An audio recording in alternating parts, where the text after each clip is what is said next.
Hello beautiful soul! Welcome back to my channel. This is Mei Chang. I'm from Japan, Kabayan Virgo. This reading is for you. Tingnan natin ang iyong October 5 to October 11, 2025.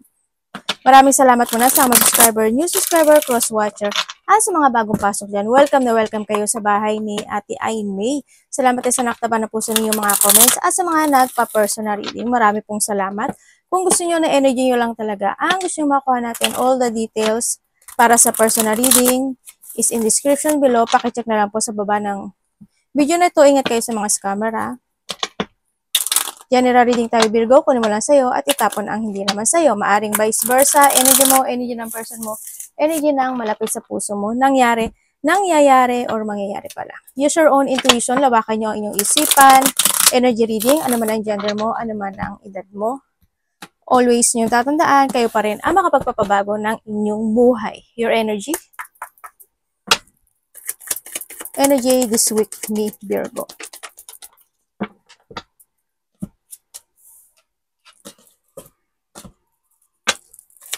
Ano po to?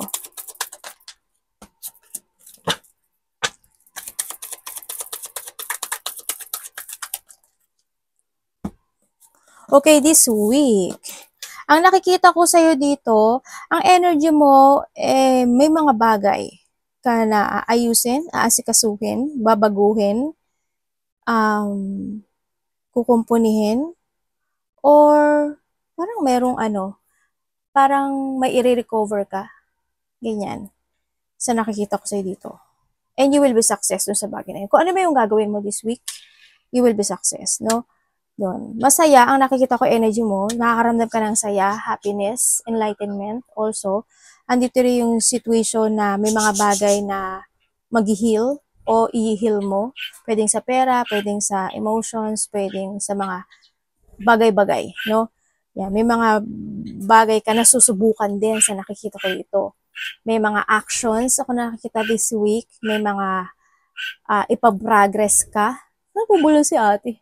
May mga ipaprogress ka or may mga plano na naiisip ka, parang may plano na pwedeng may idea, creativity, or plano na i-move forward mo.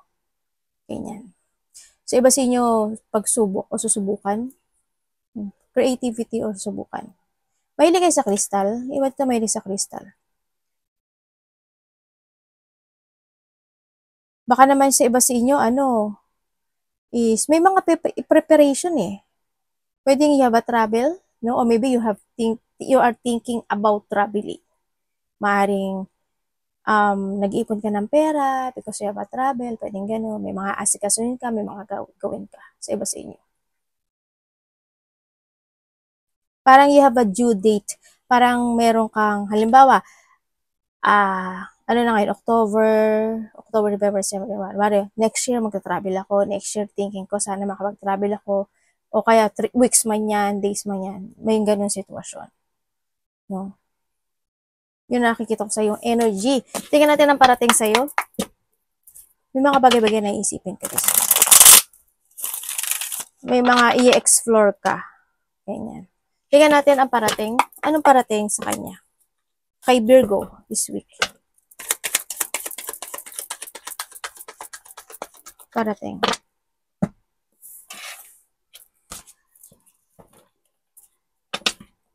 This week po.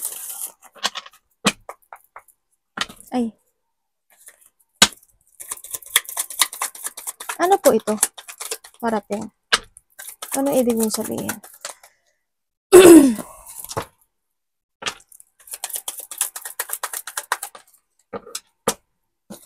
Ano po, ano to?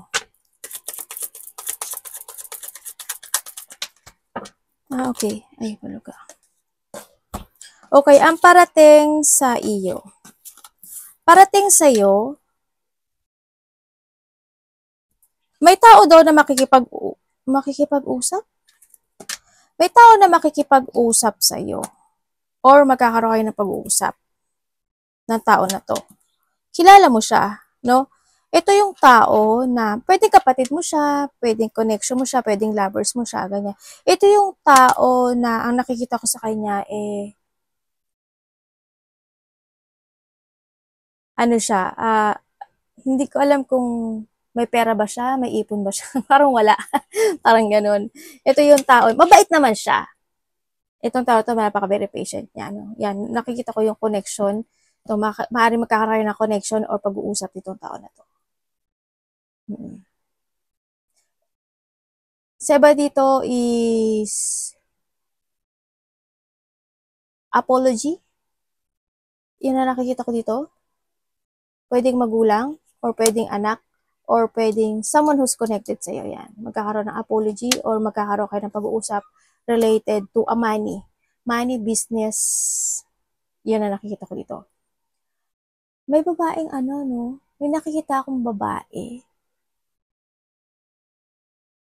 May sakit. Hindi ko alam ano yung sakit niya. Siguro matagal na yung sakit niya na yun. Maring matagal na siyang may sakit. Yan na nakikita ko. Babae siya.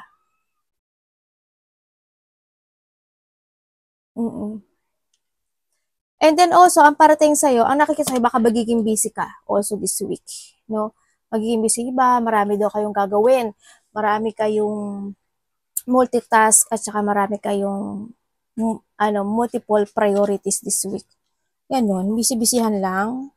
Yan nakikita ko sa'yo. Dito.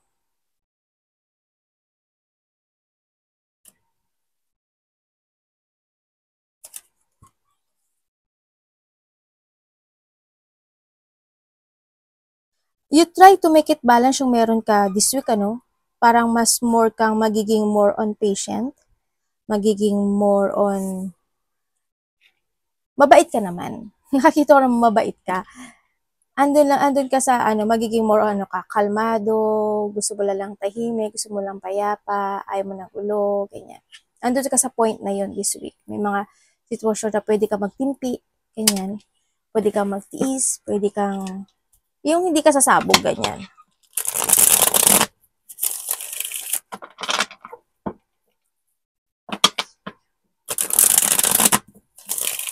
Tingnan natin ang dapat mong iwasan.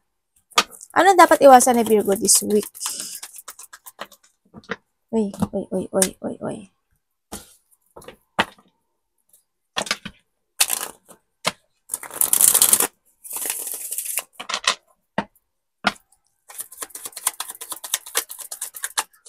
Pwedeng ikaw ito ha, or vice versa tayo.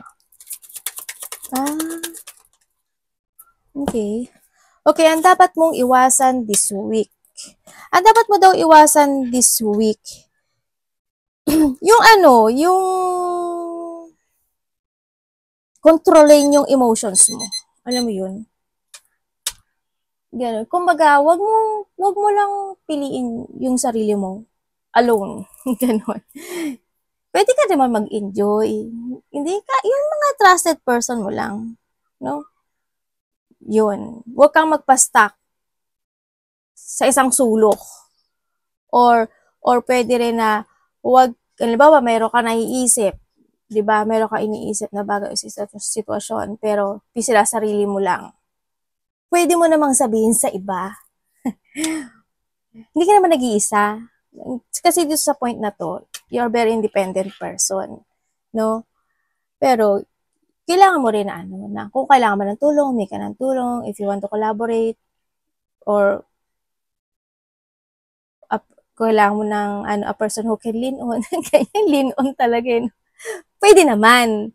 No, yun. Iwasan mo, no? Yan. Iwasan mong sarili ninyong lahat. No? Kasi may mga tao na mananahan dyan. Siyempre, iwasan mo rin yung mamanipulate ka ng sitwasyon. Iwasan mo na abusuduhin yung sarili mo. Lalo na kung wala palaisip ka or may mga bagay na sinasarilihin mo lang. Siyempre, iwasan mo yun. Or mga tao na pwede nga abusuduhin. Iwasan mo yung mga tao na hindi nila kayang kontrolin yung sarili nila. Or maybe you, no? Kasi sa'yo nakita ko naman, calm ka naman. Gusto mo nga tahimik eh. Yung mga tao na kokontrolling ka, ganyan, abusado, mga bastos, mga tao na hindi totoo, mga tao na mangangako na hindi naman tinutupad, ganyan, iwasan mo na lang. Iwasan mo yung mga sa sarili mo, pagiging matigas ang ulo. Siyempre, isa rin yun. Or mga taong matigas ang ulo. To being stuck, iwasan mo yun. Katamaran, iwasan mo rin yun. Yung ma-stagnant ka or hindi mo gawin yung dapat na gawin, yung hindi ka makapag-focus or hindi mo i-improve yung something na meron sa paligid mo. Siyempre, yung also being a practical. Alam ko naman na practical kang tao. Umiwas ka na lang siguro yung mga taong hindi practical, ganyan. O sa sarili mo, be practical. Yung mga taong irresponsible, umiwas ka na lang. Or being an irresponsible sa sarili, iwasan mo na lang din yun. No? Inaano ko lang sa iyo at sa ibang tao. Connect ko lang, ha? Yung mga tao na, sinungaling, dishonest. Or sa sarili mo, syempre, isa rin yun. Diba?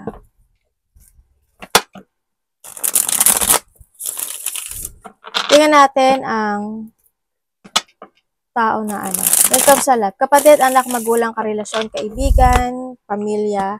Kamusta this week ang pagdating sa love? Ay, ba yan? Uy, may nakipangit. Oh, pangit eh. Oh, pangit. Diyos ko po. Ba yun? Alam yan, ate. Yan, pwede yan sa paligid mo, pwedeng sarili mo, pwedeng asawa mo, pwedeng connection siya. Siyempre, sabi ko nga sa iyo, di ba? When ka naman sa love, siyempre, kapatid mo, pwede, love mo naman siya, di ba? O, karelasyon mo, pamilya mo. Tingnan natin, ha. This week,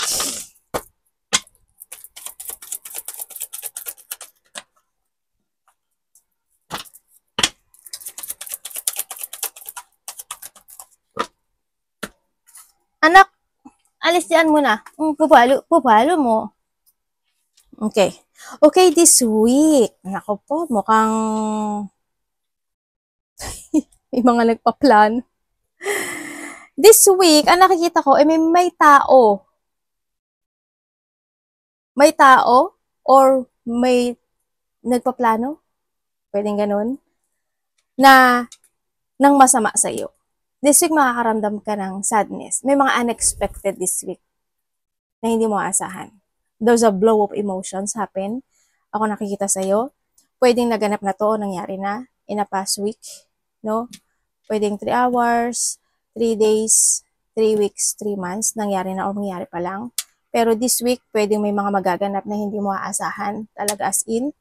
Yan. May mga situation na there's a trap situation, there's a stuck situation, ako na nakikita, unexpected ito, sana wag ganun kalaki, no? Unexpected siya, may mga maling desisyon na magaganap, o maling pagpapasya, there's a sorrow, emotional pain, pwedeng disappointment lang siya. Pwede rin siya pwede siya na conflict or plano na hindi matutupad or plano na hindi ma-actionan or decision making na mali yung hakbang o desisyon o pagpapasya. Pwedeng ganun, no? Yan. May mga depression sa iba. Sa iba dito, siguro, separation. Pwedeng ikaw ihiwalay mo yung sarili mo or someone ihiwalay niya yung sarili niya sa'yo or totally separation. O may mga isi-separate ka. Ganyan. Pwedeng ganun. Or may mga sitwasyon sa iba na malilito ka. Yun na nakikita ko sa'yo dito. Pero mag-ingat ka pa rin when it comes sa decision mo, ha, sa mga plano mo. This week, meron ditong mga tao na makakasakit sa'yo or may tao na makakasakit sa'yo. Pwedeng karelasyon mo, malaki man o maliit yan. Pwedeng makarinig ka lang na information na pwedeng malungkot ka, malungli ka, at mainis ka. Pwede yun. Kuhanin mo lang isa. Huwag mo na pakyawin, no? Pwedeng ganun. Ako nakikita dito. Meron. Ingat ka na lang. May magsisinungaling din ako nakikita. May mga pagsisinungaling. It's more, emotion. Mga intense situation. Ganyan, sa iba. Tingnan natin itong devil na to.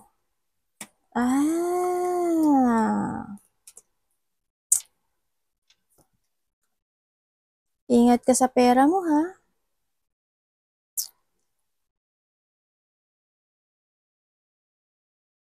Hindi ko alam kung sa ano siya, kung sa trabaho o sa family, no? Or kung sino man siya, relationship.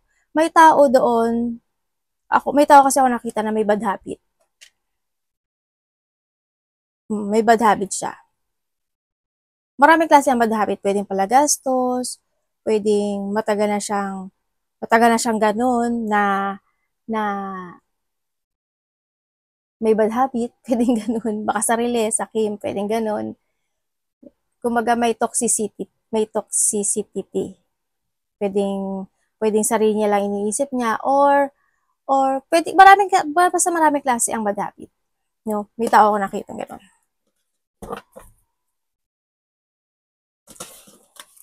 Virgo.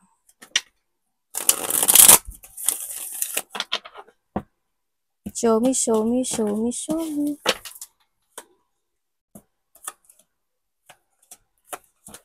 Uy. May union. May kokonek sa'yo. Bago.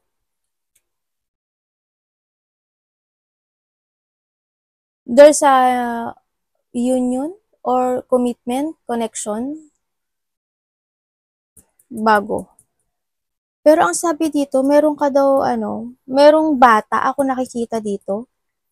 May bata ako nakikita na, hindi ko alam why, pero either siya is in a painful situation, or madidisappoint ka sa kanya.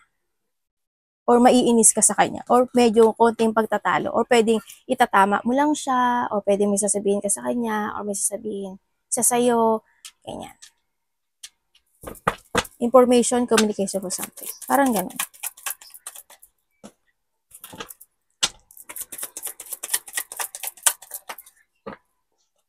Ano to, universe? Thank you.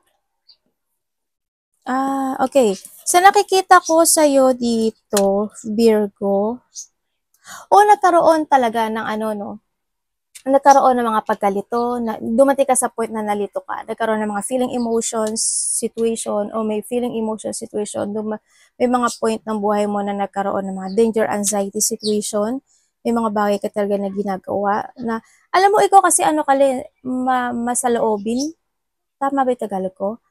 Mapagkimkim o masaloobin ka lang. Ewan ko bakit ka ganun. Sabi ko, kini-question ko pa talaga yung sarili mo, no? Makimkimin, masaloobin ka lang. Ganun na nakikita ko sa'yo dito. Kumbaga, halimbawa, may isang bagay, isang sitwasyon, alam mo yung hindi ka mahilig humingi ng tulong. Ikaw ang hinihinga ng tulong. Pero sa iba, may nakikita kasi ako dito na hindi siya mahilig humingi ng tulong. Kumbaga, as long as kaya niyang resolbahan yung bagay, yung sitwasyon, re-resolbahin niya. Yun ang nakikita ko dito. No? And then also, dito sa sitwasyon mo, is there's a new beginning or there's a new horizon happening to your life. Ibig sabihin, there's a hope coming.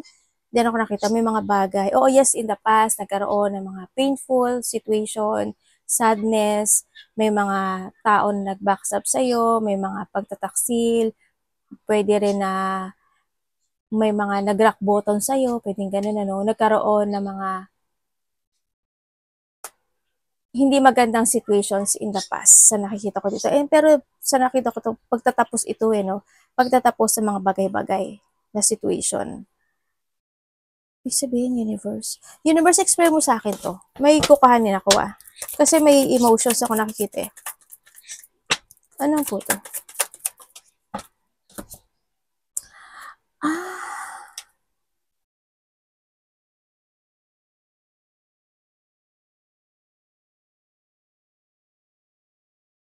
May ikakasya ka daw. Merong situation na pwedeng information or merong kang ikakabigla na sitwasyon na magaganap. Pwedeng ganun. Pwedeng nangyari na or mangyari pa lang sa iba. Yun ang sabi. May sinasabi dito na ano, pagtulong. May tutulungan ka ba o may hihingi ng tulong sa'yo? In the past, may namatay ako nakita. May nawala o may namatay. Yun ang nakita ko ito. Someone's abandoned, ano? Pwedeng inabandonahan mo, inabandonahan ka niya. Hindi ko na sinabi ba kasi sinabi ko na dito, ibe. Meron ako nakita na nasabi ko na dito. Hindi ko na ulitin. Sabihin po, ate, paulit-ulit ka naman.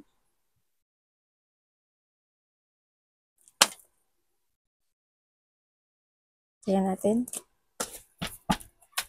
May mga sitwasyon din na there's a revelation, expected and unexpected situation, ganyan. Pwedeng iba sa inyo nalakpasan niyo na yon, pwedeng sa iba dito is magaganap pa lang.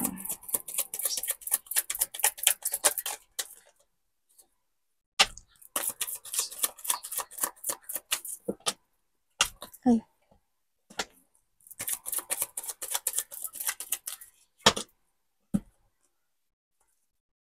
Okay. Ang nakikita ko sa'yo dito, meron ka daw na inaalam? Or meron kang, may mga opportunity kasi dumarating sa'yo, no? There's an instant opportunity or may mga darating na mga opportunity sa iba sa inyo. Sa iba naman sa inyo is may mga biglaang darating. Hindi ko alam ano yun pero biglaang darating yun na maaari ito is galing sa taong connected sa'yo, sa nakikita ko dito. Sa iba naman sa inyo, may mga pag-iisipan, pag-aaralan, sisiya sa atin, i-research, ka na bagay-bagay. Yan ang nakikita ko sa'yo dito, ha. And then also, there's a union coming. Ibig sabihin, may tao na makipag-usap sa'yo. So, iba dito may new project, ano. Meron ka daw sitwasyon na makipagsapalaran ka. Also, there's a union, no. Union happen. May tao dito na mas bata sa'yo. Tulad ng sabi ko kanina, may bata na naman, mas bata. Pwede mas bata siya sa'yo, ha. Nako-connect sa'yo. Pwede siyang Aries, Leo, Sagittarius, Pisces, Cancer, Scorpio, Aquarius, Gemini, Libra. Pwedeng ganun. Yan. Magkakaroon ka ng union, makikipag-usap. Yun. May mga sitwasyon daw na, actionan o makikipagsapalaran ka. Magti-take a risk ka dito sa sitwasyon. And also, may exciting situation na magaganap sa'yo. Makakarandam ka ng excitement sa iba.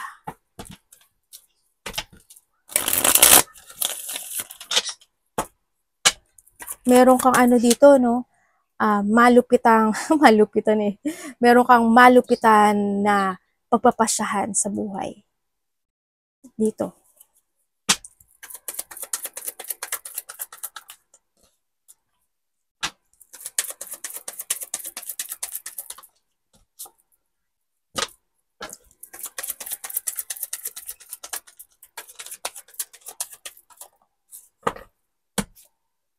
Oh. Okay.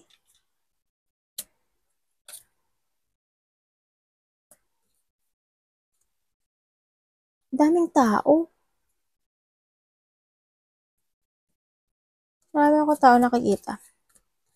Okay, sa nakikita ko sa'yo dito,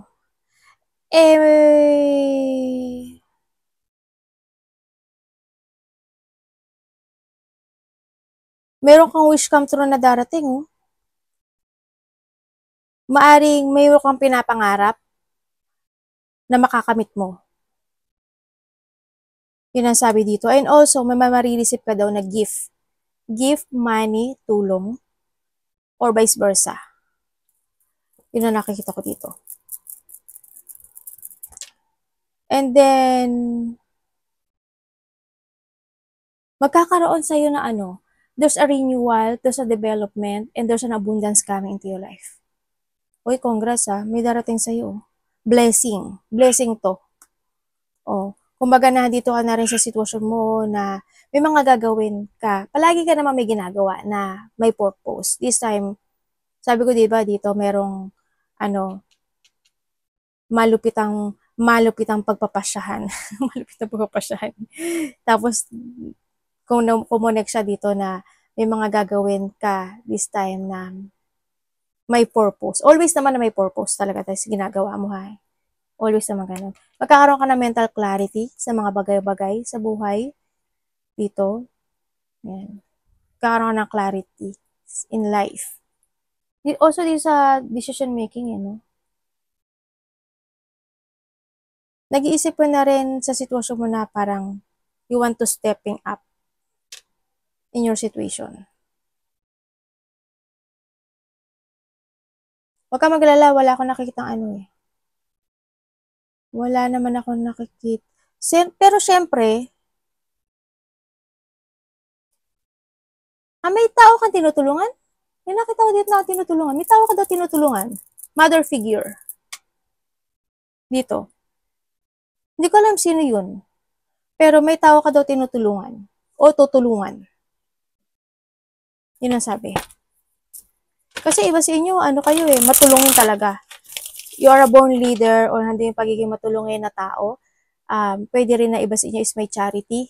Pwede rin na, ano kasi kayo, a person na maalaga, mapagmahal, ganun kayo. Kumbaga ma-idea, and then, yun, kumbaga pinapahalagahan mo talaga yung mga tao na nagpapahalaga sa iyo.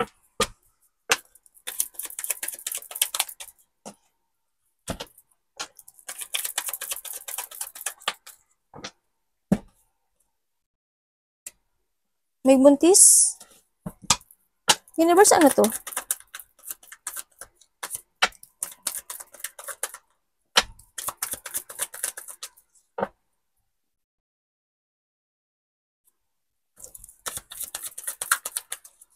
Thank you. Ano ba, kinuha ko na lahat. Okay, dito sa situation mo, maaaring iba sa inyo, there's a happiness coming. Makakaramdam ko ng saya. Na may mga happiness situation, material success, pera, recovery, freedom, also paglaya sa mga hirap na situation, or maybe you are thinking, kaluwagan, ito, no, kaluwagan, positivity is happen, abundance, tulad sabi ko, di ba, may abundance na darating sa'yo.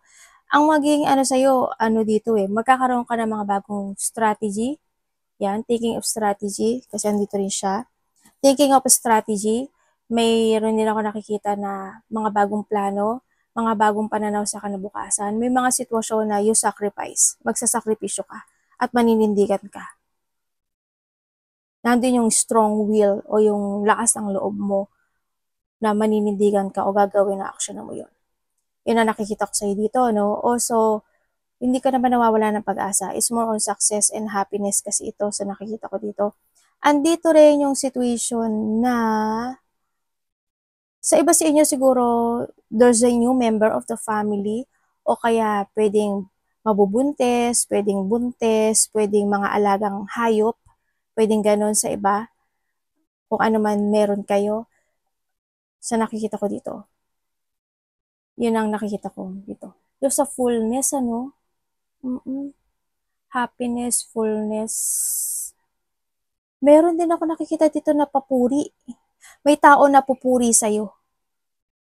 May tao na hahanga sa'yo or pupurihin ka. Or vice versa, ikaw pupuri o ikaw ang hahanga sa kanya. May mga binilak na kayo sa buhay niyo? Bakit sa iba sa inyo nagdadalawang isip kayo? May mga bagay na nagdadalawang isip kayo. May mga bagay na pwedeng hindi nyo pa hinaharap o hindi nyo pa na ina-actionan o dinidesisyonan this time. Arigato namaste, God bless.